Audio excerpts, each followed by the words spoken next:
of his head, there was no blemish in him. And when they polled his head, for it was at every year end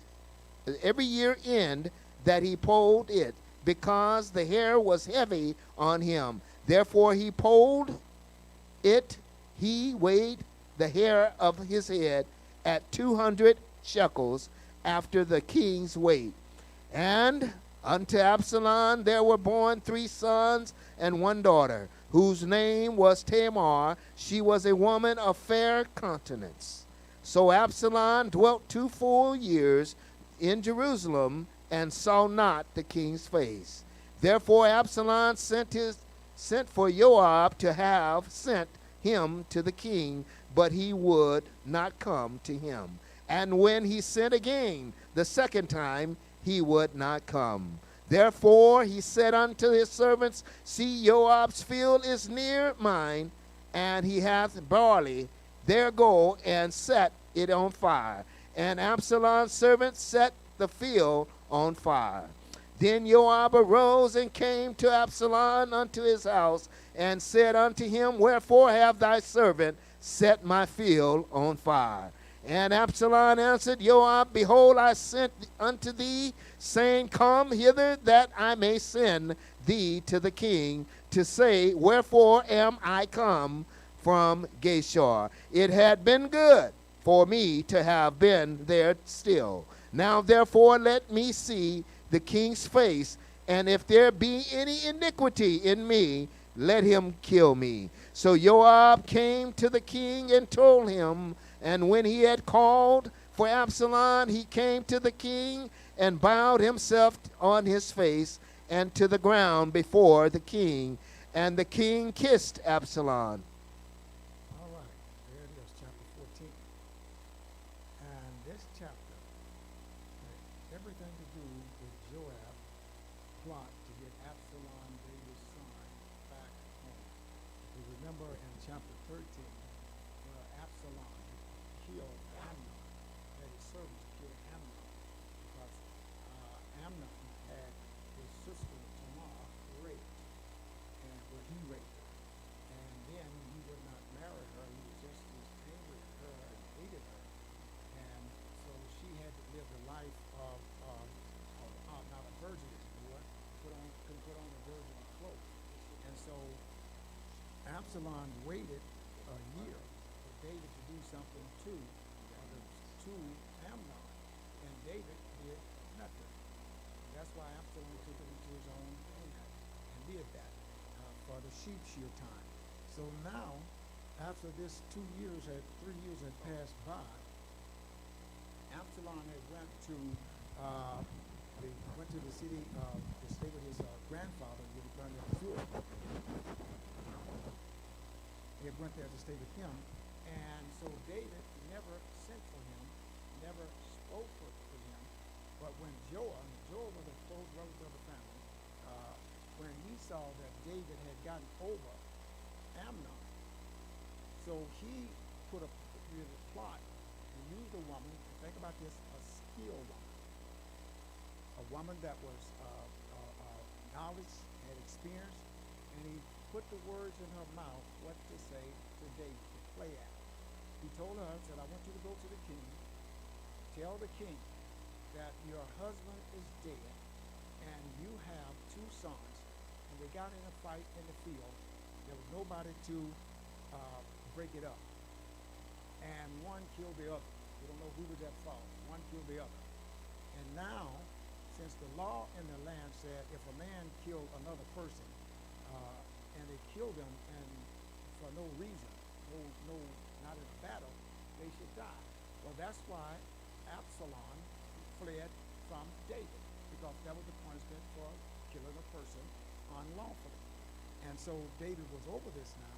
So this Joab put the words in her mouth, rehearsed her to be a good actor, to tell her that my son killed the other one, and I don't know who was at fault, but now the people are calling for the law to be done to kill my son, and if they kill him, then that's going to take away all of the inheritance that he had, because he would come to be the head of the house, and owns what my husband had. so I'm afraid, and what should I do? So David now then said to her, go back, and any of those that want to do your son any harm, tell them that if they do that, they have to answer to me. Said, not one hair on your son's head shall perish. And then she said something else. David now doing just like Nabal had him to do. He's judging himself. And so water spilled on the ground can never be recuperated. Recaptured. They can't get it, you can't get it out. So that's what he said. This is like water behind you, so let it go. And so when he said those words, this opened up the door for the woman to tell him, said, King, the master, are not you following those same rules? You have banished your son from Israel, from coming back home. And all of this time you banish him, and you're doing that because you're afraid of what the people are going to say if Solomon come back. Not Solomon. If Absalom comes back. So now David said, wait a minute. I know that this didn't come just from you. Said, did this not come from Joab? And she said, yes. And you know everything all about this. But you have banished your son. And all of this time, you have not brought him back because you're afraid that if you spare his life, that the people are going to be against you. The people know, she told him, said, the people know who you are. They know what you stand for. And they love you. And so it's time for you to bring him home. Do what you're doing, you just said to me. And then David said, did not Joab, he sent for Joab, he told Joab to go and bring Absalom home. Bring him back. And so when he went to Absalom to bring him, he told Joab to go and bring him back. Joab brought him back, but only when he got there, instead of David going out to meet him and welcome him back, David said, take him to his place where he had, because all the king's sons had their own place, take him to his house, and I don't want to see him at all. Don't want him in my face. And he didn't tell Absalom that, but he told Joab that. And so Joab did just what he said. And so Absalom now, 2 years go by, and David didn't even say a word to him, didn't speak to him, didn't see him, didn't say anything to him. And so then Absalom got very upset and said that, wait a minute, if I could have stayed where I was, I didn't come here for not my father haven't said a word to me. And he sent for Joab. And Joab didn't come. And he sent the second time with servant for him, and he didn't come. And when he didn't come, then he said to his servant, said, his barley field is close to me. Go out and set it on fire. And when he went and set it on fire, then Joab came to Absalom, and he said, I've been here 2 years, and my father have not said one word to me, have not asked me to come by, haven't been to the palace, haven't seen him. I could have stayed where I was, but I want to see my father. And if I'm wrong and I did wrong and that, let him kill me, whatever punishment it is. But don't just put me here and isolate me. Now, the one thing that he had going for him was that Absalom was a person that was doing the beauty. He was handsome. He looked good. His hair, he only got his hair cut once a year, and it weighed 5 pounds when they would do it. And so when he cut it off, 5 to 3 pounds when they did it. So Absalom there was the people loved him. They was cared about him. He got him. We're gonna see what he did. He got him horsemen to run in front of his horsemen and chariot. All these things he did because when Joab went to David to bring him over. He brought him over. David spoke to him. He kneeled before David. David spoke to him and showed no kinds of love. What is the problem? The problem was David was a leader of leaders. David had many wives, but David was not a father figure. He was not a father figure. And I won't say we can pass it on from Jesse, his father, but David spent most of his time with the sheep, leading the sheep, fighting the wars, running from Saul, fighting, running, leading men that didn't have anything, leading them. But he neglected his children.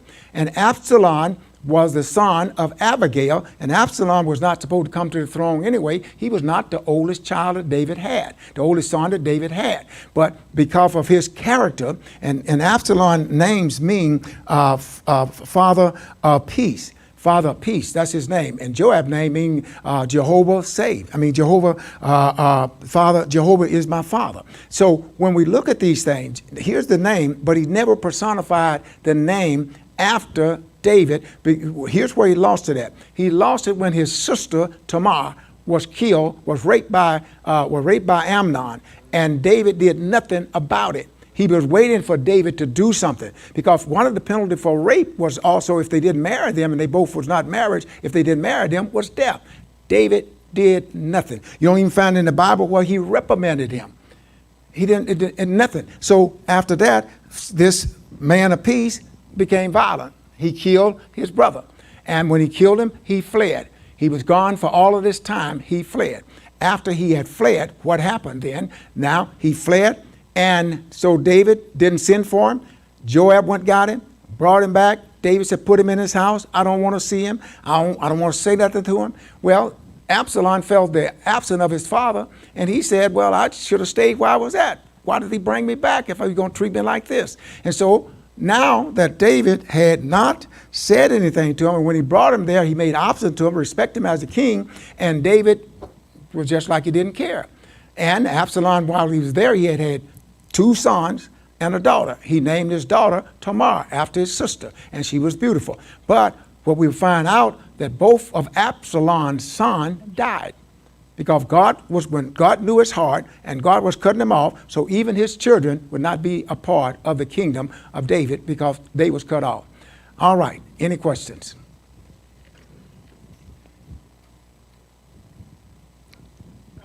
Yeah. Go ahead.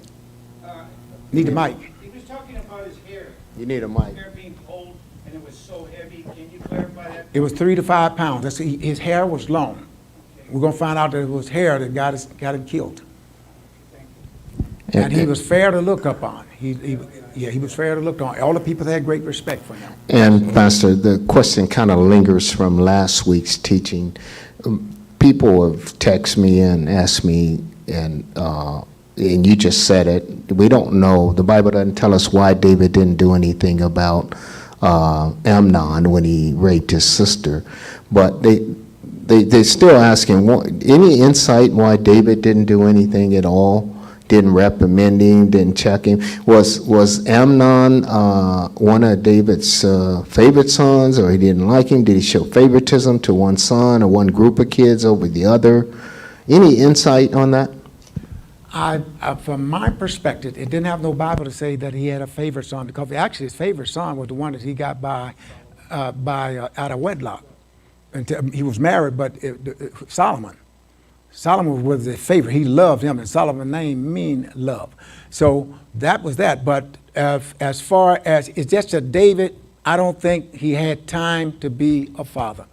He was fighting battle after battle, and wars after war, taking countries, etc. So I just think he didn't have time and didn't really realize that he was not a good father figure. That's just my perspective. So then is it fair to say on some level, in today's terms, he was a deadbeat father? No, it wouldn't be a deadbeat father, because he gave all his children a castle. Okay. So all of them they was rich, and they had their own servants. So he wasn't a deadbeat father. He just was a father that did not give them the time. Give them the time. And that's all Absalom wanted. He wanted his time. He just wanted some time with his father. In 2 years, think about that, 2 years, and he didn't say anything to him. I don't want to go too deep on that, but see, we think deadbeat has something to do with money and property. But see, you just said it. That's what most kids want from their parents more than anything, is their time and their attention. True. And but anyway, I'll leave it alone. No, they want something. They do. They want either good time or bad time. They want time. I would like to say something to that, but I thought that He needs a mic if he's going to speak. They can't hear you on mic. You don't have a mic. Okay. yeah, I was going to Did you get your question answered? Yes, it was. Okay. Thank you. Okay. All right, so, okay. So my thought on that, I have kind of looked at David for years, in this aspect.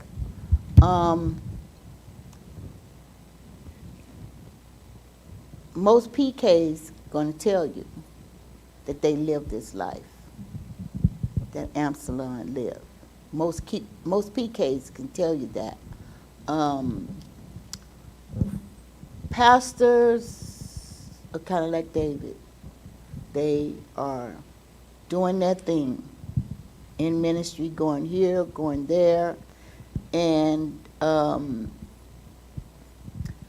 children, if they don't have a strong mother that's going to be with them, are going to experience the things that Absalom would. That's just the truth of the matter of it is. My children know it. I know it. Absalom loved his father. David loved Absalom. It says it in here. Loved him. And he mourns for Absalom. But just like Moses was a leader, and he led from a certain perspective. And then David is another leader, but he's a warrior. So you could say that people have, devoted their lives to being a military man.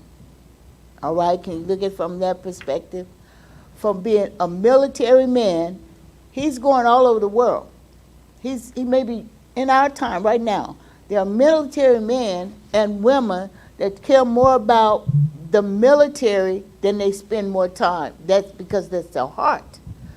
They spend, a lot of fathers today spend more time with everybody else than they do with their families. It's just the truth of the matter. Until they grow, until they come into the knowledge, because I'm going to say from the church, and I'm being long, but from the Church of God in Christ perspective, and I'm going to say it like that, our old pastor taught my husband to be in ministry and not be at home. True. Did he True. not say it? Yes. He taught him to be in ministry and to get away from your wife, get out the bedroom, sleep in the kitchen.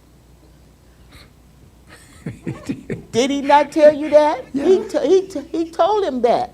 We had these 5 children. He says, you need to go sleep in the young man, you need to go sleep in the bedroom, back in the kitchen, and not in the bedroom. So they taught them ministry and going here and going there and church, and you know, back then, church was, it could go on for a month. And it was at least 3 or 4, my son Garen, he will remember this. We went to church almost every night, except, well, we went some Saturdays too, but we was in church more than we were at home. So when they were growing up, when my sons and daughters was growing up, my husband was in church somewhere. He wasn't at home. He wasn't at their games until further on down the road. He just kind of came into his own, but no, he wasn't. He was there. He was working. He was taught to work by the sweat of your brow and then go. It was church, work, and school. That's my husband, church, work, and school. We love him. They love him. But they mourn. They grieve for the years that they lost with their dad. And that's just the fact of it. They just, it would, you know, women and children was not that important. It was just their work. It was just the men's work and their work in the, you know, in the church, in their work wherever they want. Men, you probably, if you could look back at your father, you probably saw your father, he probably did more work and then coming home interacting with the children. Now, my husband, when he would take some time, they have gone every place, every amusement park, blah, blah, blah, blah, blah. So what it come to be was he had to with me complaining, with them complaining, he had to take off some time and take them somewhere. And so there were special times that he took us places and did things with us. But for, I'm going to say, 80% of his life, when the kids were younger, was to the ministry. Now, that is David- true, absolutely true. And that is why in my pastoring, after about maybe 8 or 9 years of pastoring, and the Lord showed me how that all these things was happening. And I, in my school, I was got my PhD in family Christian counseling. That was 20 years later, and family Christian counseling. So that is why, in my teaching, that many pastors, many elders, and ministers, I teach them that, so that they would. And then this is not only pastors. This is leaders. This is governors, mayors, politicians, all of these people that are for the people, governed by, working with the people. Then they find if they're not careful, they spend more time with people than they do with their home. But through it all, God brought me through it and then gave me an opportunity to spend some time with them when they was in high school. And when they was in high school and they was play football, because back then, the teaching in the church was that football was a sin. I went to football with Fred. I went with Jackie to basketball, and so I went with Jackie in basketball, and I did go to Middleton sometime with them with that, because Garen was a wrestler. I didn't get to go to the wrestling games, and him and Pat did wrestling. So all of those things you learn, and I believe that if my record was poor, I probably have saved hundreds of marriages. Hundreds of them, because I did series for 2 or 3 weeks for a month. I used to do one every month on marriage. How many of you was here when I used to do a series every month on every year on marriage? And I get so many calls, so many things. People call me for counseling, etc. And this is what we have to look at now. And this is a part of Sunday's message. The church need to reconnect. And this is what David didn't do until it was too late. Reconnect. Now, what are we talking about? Reconnect. I'm not talking about reconnect just in prayer, but how did we get apart? And I'm just sharing a little of this because this was brought up.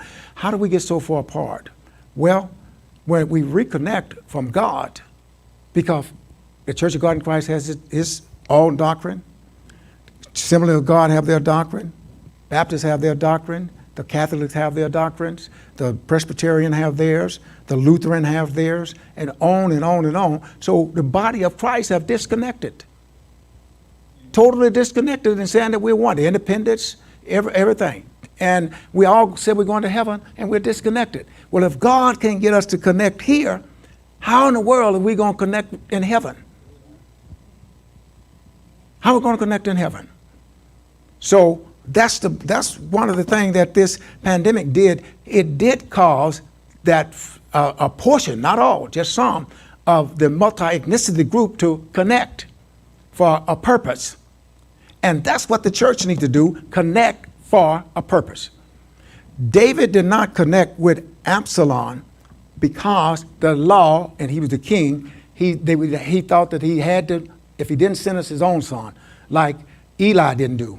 And God moved him because Eli let his children rape the women and so forth. And David was the king, and the king would give the orders. So Joab had to use this woman to let David know that your son, you banish him, you haven't said anything to him, and 3 years. Why would you just said you would forgive my son. Why would not you forgive your own son? And David had him bring him back, said nothing to him. Absalom got all the publicity and all the praises from the people in the street. And it didn't get none from the king. All right, any other questions before we go to chapter 15? You want to read 15?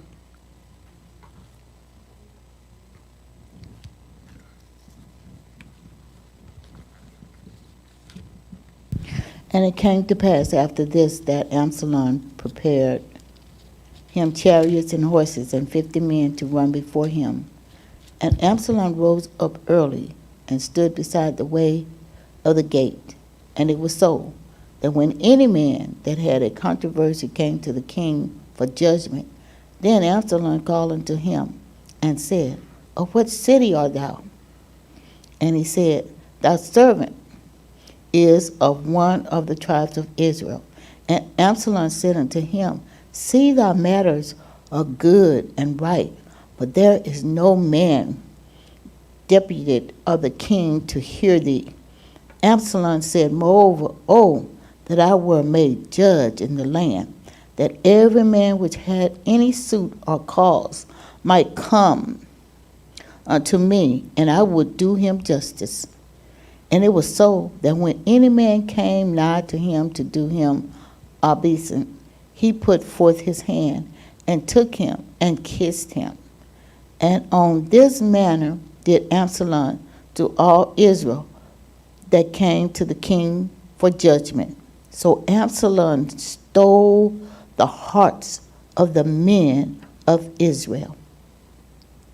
And it came to pass after 40 years that Absalom said unto the king, I pray thee, let me go and pay my vows, which I have vowed unto the Lord in Hebron. For thy servant vowed a vow while I abode at Gusha in Syria, saying, If the Lord shall bring me again indeed to Jerusalem, then I will serve the Lord. And the king said unto him, Go in peace.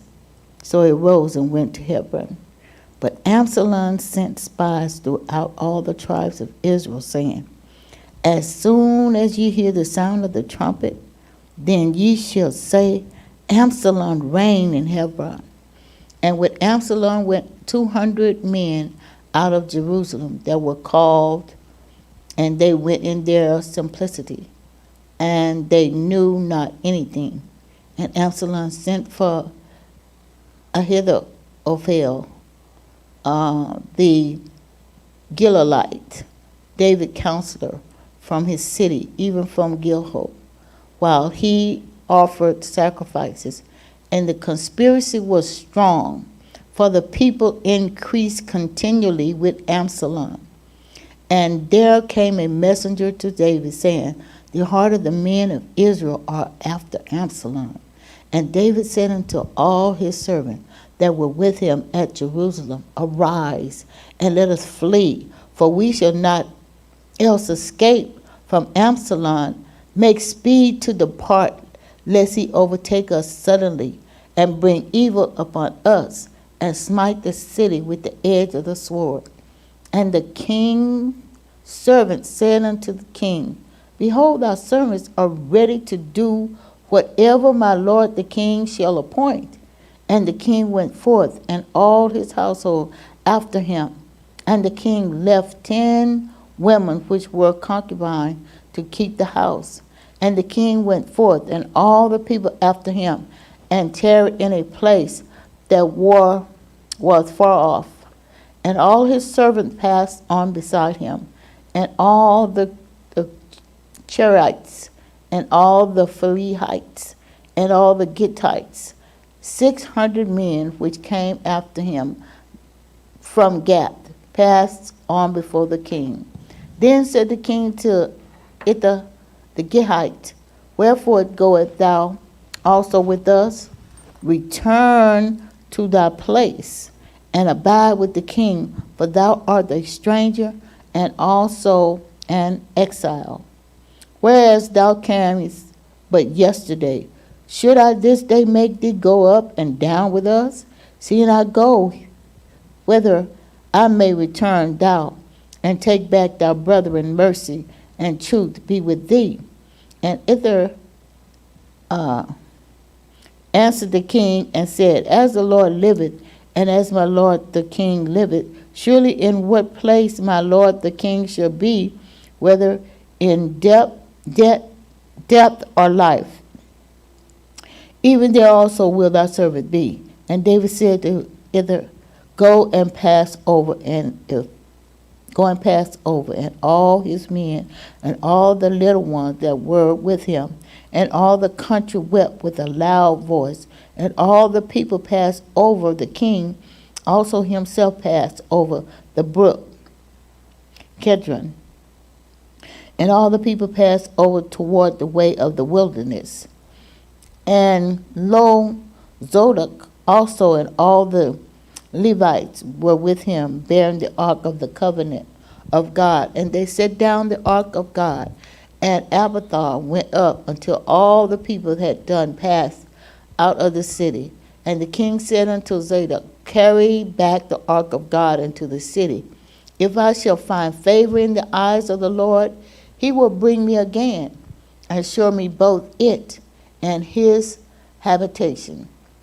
But if he thus say, I have no delight in thee, behold, here I am. Let him do to me as seemed good unto him. And the king said also unto Zadok the priest, art thou not a seer?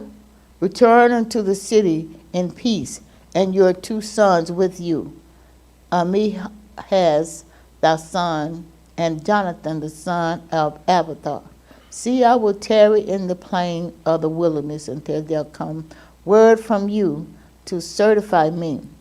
Zodok therefore and Abiathar carried the ark of God again to Jerusalem, and they tarried there. And David went out by the ascents of Mount Olivet, and wept as he went up, and had his head covered, and he went barefoot, and all the people that were with him covered every man his head, and they went up weeping as they went up. And one told David, saying, hitherto Phiel is among the conspirators with Absalom. And David said, O Lord, I pray thee, turn the counsel of Ahithophel unto foolishness. And it came to pass that when David was come to the top of the mount where he worshipped God, behold, Hushai the Archite came to meet him with his coat rent and earth upon his head, unto whom David said, If thou passest on with me, then thou shalt be a burden unto me. But if thou return to the city and say unto Absalom, I will be thy servant, O king, as I have been thy father's servant, then make it thou for me defeat the counsel of Ahithophel. And hast thou not there with Zadok and Abiathar the priest? Therefore it shall be that what things soever thou shalt hear out of the king's house, thou shalt tell it to Zadok and Abiathar the priest. Behold, they have there with them their 2 sons, Ahimaaz, Zadok's son, and Jonathan, Abiathar's son, and by them they shall send unto me everything that ye can hear. So Hushai, David's friend, came unto the city, and Absalom came unto Jerusalem. All right. Came unto the city, and Absalom came unto Jerusalem. All right. Now, here in the 15th chapter is Absalom standing in the city, in the gates. And when it's at the gates, it's the castle where the business is taken care of. He says to all the people that, hey, if you got problems, where you going? What tribe are you from? And they would tell him. And he said, if you got a problem, nobody's going to handle it in there. They don't have time for you. But if I was king, I would do this and I would do that. Now, in the chronological order, they said that Absalom did this for 40 years. But David was only king of Israel for 40 years. And he was king of Judah 7 years before then. And so he was the king of Israel for 40 years. and the king of Judah for 47 years, and he died when he was 70 years old. So Absalom, and what they were thinking, Absalom, unless he did it when he was a boy, and absolutely couldn't have been a boy because he had his sheep shear and he went to stay with his grandfather. And so we look at the chronological time, but what we can say that Absalom did this for a long time. A long time. He did this, buttering the people up. And think about that, for the time he did it, from some of those that was younger than him when he was there, some that was smaller than him, or younger than him, and some that was older than him. He said that to them for a long time, if he was king, what he would do. And so when he got power and took the confidence from from David to himself, then he said, he realized, he already knew. See, you got to look at some of what is not said. He knew that David hadn't said anything to him. And when David died, he wasn't going to get the kingdom. So now he wants to build an army to rebel to take it. And here's the thing that you see in great men. If the devil finds out where you are weak, he can destroy you.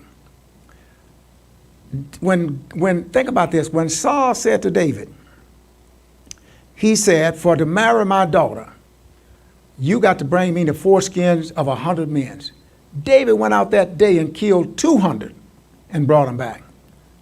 He killed 10,000 of Saul men, of the Philistines. He took down Goliath. And here is his son, says that he's have got an army to come and take the kingdom. And David left the kingdom. But here's the thing, he let down his own men. Because his servant said, whatever you want us to do, we'll do it. You don't have to flee. But here's what I believe happened. David loved Absalom so much, he was too close for comfort. Too close for comfort. Because David said in his heart, he could not see himself fighting against his own son. Fighting against his own son. So he thought maybe that we would leave, and he did have intention of coming back because he sent the ark back. See, what we have to do when we read the Bible, we have to look at what is not said as much as what is said. Okay, he said, send the ark back to Jerusalem. And if God is for me, perhaps I will come back and do it again. So he wasn't couldn't counting God out. But I think that God was, the heart that David had, now David is realizing the mistakes that he made when he did not confront Absalom and confront Amnon, and now he got a divided family. And he got this coup where that Absalom now is feeling power. People, he built him up. He was the best looking man. He had the hair. He had all the people praising him and so forth. And that's, you can be careful about that.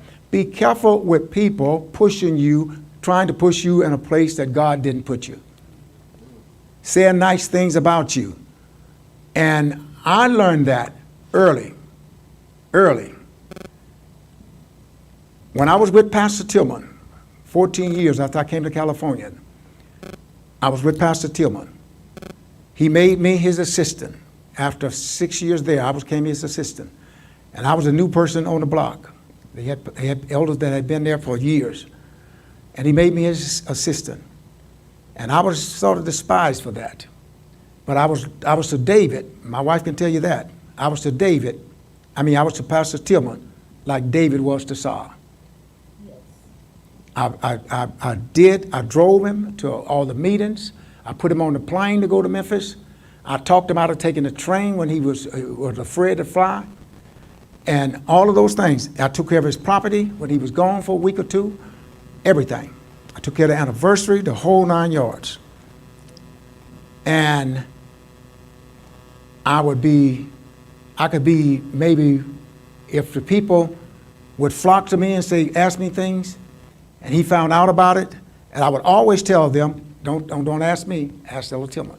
Well, we're afraid to talk to him. Well, you asked him. So when I was the mouth for the people. And so he said that I had more influence with the people than him. He did. And so some Sundays, if I could be weak, my wife and I would be in the pulpit, my wife would be sitting down, and something happened, he'd just say, well, you got too much influence, get up and leave in front of everybody. Then early Monday morning, when nobody was around, he'd come over to the house and tell me I'm sorry for what I said. Please don't leave, I need you. And this happened several times, not once, several times. And I came back. And so David then did not want to hurt his son. And so with the strong leadership he had compassion for his son. And he fled. He fled. And this superficial power, I said all that to say this. Before he died, there was a group got together and they said, if you go and start a church, we're going to come with you. But I didn't take that to my head. I didn't want to split anybody. I promised God I would never split anybody's church. And so when they sent in another pastor to the church, and this other pastor feared me just like Elder Tillman, but Elder Tillman was the founder of the church. And he was thinking that I was talking to the people against him.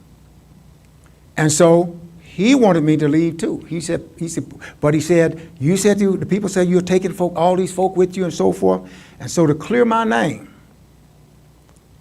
I had told him that I was going to be starting a church. And to clear my name, I stood up before I left on the last Sunday at the church. I said, the word is out that I have asked people to go with me to start a church. I said, if I have asked anybody in here to come with me, I want you to stand up now and witness against me, or somebody tell them where the lie came from. Nobody stood up because I had not asked anybody. All those folks that was pushing me to, if I go and start something, they were going to come with me. Not a one. Not a one. First day that we opened up at Great Open Door 40 years ago, with this June was 40 years. 40 years ago, we opened up Great Open Door. And when I opened it up that day, it was 30 people. My wife and I had took a month, 2 or 3 weeks, and went into the community and witnessed and told them we were going to start a church there at the storefront. And when we opened up that day, there was 30 people. And that day, we took 30 folks in. And we've never been under 30 people since that time. And that was the start of Great Open Door, where we are now. So you do not, see, this is what Solomon did. Solomon was taking folks, preaching them to himself. Absalom, bringing them to himself. But we'll see what happened when you push yourself and God is not with you. All right, any questions?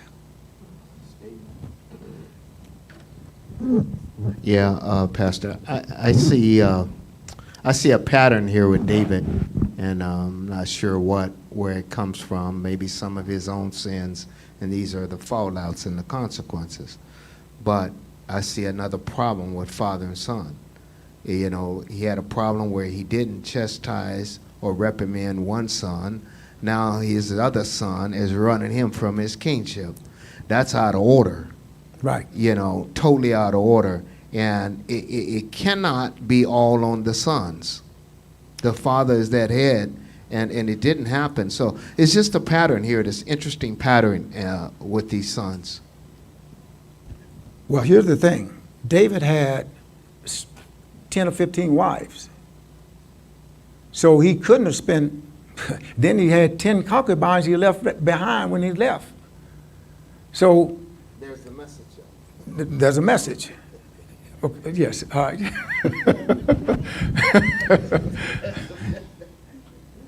Okay, so this is happening to David because of his sins with Bathsheba. In my book, it says the transgressions of David. David's crimes of adultery and murder mark the pivotal point of the book. Because of these transgressions, David's victories and successes are changed to the personal, family, and national troubles, which are recorded throughout the rest of 2 Samuel. The trouble of David in chapter 12 through 24. The disobedience of the king precedes chastisement, and confusion in every level. David's glory and fame faded, never to be the same again. Nevertheless, David confessed his guilt when confronted by Nathan the prophet and is restored by God. A sword remains in David's house. That's what Nathan told Said it would David leave. because of his sins with Bathsheba. And he said, the baby born to David and Bathsheba died. His son Amnon committed incest, and his son Absalom murdered Amnon. The consequences continue with Absalom's rebellion against his father. He shrewdly stole the hearts of the men of Israel in 15 and 16. David is forced to flee from Jerusalem, and Absalom set himself up as king. David would have been ruined, but God kept Absalom from pursuing after David. So a result of his house was what Nathan had predicted, that a sword would never depart out of his house. So it started. It came about after the sins of with Bathsheba. Right. Any other questions? Brother Ellison Diaz. I just have a comment. It seems like Absalom did what to his father, King David, what happened when Moses' father-in-law turned around and told him, you can't judge all these people, so you're going to have to, get the leaders of hundreds and leaders of 50s. Here it seems like Absalom is saying, my dad hasn't got time to hear all you guys, so I'll take his place. Amen? I mean, doesn't it seem like something like that? Am I getting it all wrong? It was a plan. He sat in the gate. David was in the castle. Yes. Entertaining other folks, his wives, and so on. So he was where the people came to get help. He was there, and he said, if I was king, I could do this for you, and I would do that for you, but you can't get no help from David. He talked down his father. And I'm sure, and this is what love do, I'm sure that somebody told David that Absalom was plotting against him. But the naive of David never thought that his son would rise up with a coup against him. It says, and Absalom said unto him, see, thy matters are good and right, but there is no man to imputed by the king to hear those. Talking down his father. Yes, well, or stating that his dad could not handle all the cases, Well, so to speak. In other words, he was not only saying he couldn't handle the cases, he was saying his father didn't care. So he was making the people feel he was the person that could resolve. And in the 40 years, he got quite a few to follow him and care about him. He That's made a very good impression upon them, That's and he right. was probably a righteous judge because the people liked him. You know what I mean? Well, They it respected says it him. up there that all of the people like he stole the heart of the people. Yes. He was good looking, hair, and got soldiers running in front of his chariots, and But here's what they did not. Here's the other side of it, and this is the side that the people don't see. If they see the king with all his royalty, and maybe the sons of daughters didn't see all that they had because of the father. Absalom didn't work for what he got. David gave it to him because he was his son. He couldn't have had all those servants, had the house, and had all of those things if David didn't give it to him. Yeah, And David's kingship seems to have been in Israel. He was a king over Israel, right? But but Absalom didn't even try to be king until he got to Hebron. No, Absalom wanted to be king. That's what he was plotting for, the leadership. That was his whole purpose for being at the gate. And the gate, when we're talking about the gate, the entrance, being at the place where the law was at, the courthouse we would call it. the municipal courthouse. That's where the thing was settled. So he was there to see the people that was coming with problem. And then he knew how to figure it out. Remember, he asked them what tribe they was from. Yes. So if they wasn't from one of the tribes, he probably didn't care. Also, you brought up Moses and Jethro. Big difference, though, in those two stories. The motive is different here. Jethro was trying to help his son-in-law, and Jethro talked to Moses and interceded in his life to give him some wisdom. Hey, man, you can't handle this heavy load. Absalom wasn't talking to David. He was trying to take something that wasn't his and didn't belong to him. So he was plotting against him. That there was deception there. So the motives is key here when you compare those. I'm sure David must have been aware of it after 40 years. I'm sure David was, but he did not think that his own son. See, when iniquity gets in a person's heart, iniquity is hidden sin. And the hidden sin was there. You know, here's Absalom being nice, kind to the folks. So the people thought that this was just a great guy. And he was going to give them all of these things if he become king. They never got to see David. And after a while, probably the men and women that came there, they would come to Absalom. And he would parade to the street with the horses and chariot and folks running in front of him. So he made himself publicly seen and known. And David only came out for special occasions. Special occasion. You know, so the devil know how to plot. He knows how to plot. Delilah knew how to plot to get Samson. She knew how to plot. So the devil know how to do it. All right. Thank you all so much. This is a lot about your learning. That's why we're going chapter by chapter.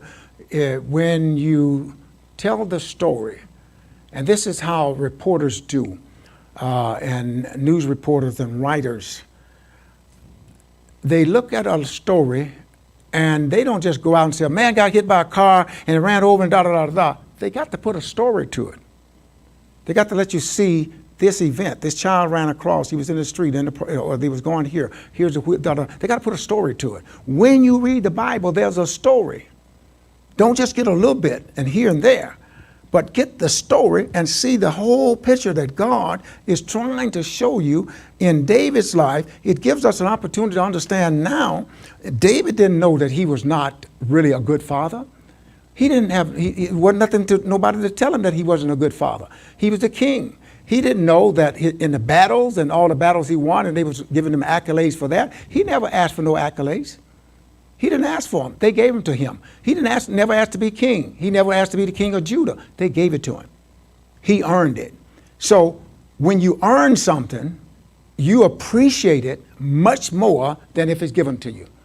Amen. And David, when they said to David, when they said to who that they said that you don't have to pay us for using our place to pray, and he said, I will not use that which for nothing which God have given us. Who was that?